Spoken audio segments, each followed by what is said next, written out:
ته چېرته کوزېږې؟ زه په وخیري شټاپ باندې کوزېږم.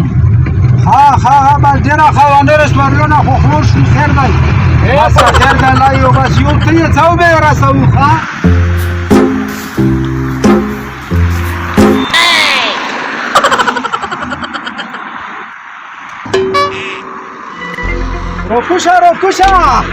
روکوشه خوبونه کوې وخیر شټاپ لاندې به ور رسوو. روکوشه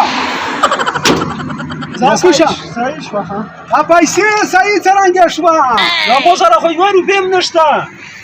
نو شټایل خو دی ماشاءالله شټایل خو دی الله دې مال شه او پیسې یوه نشته ورته و شټاپ لاندې مې وکې ویده کېږم. ما نه خو هېڅ هم نه اخلي مړی ما سره خو نو ته یې څه شی چې ته نه اخلي څه شی یې ته؟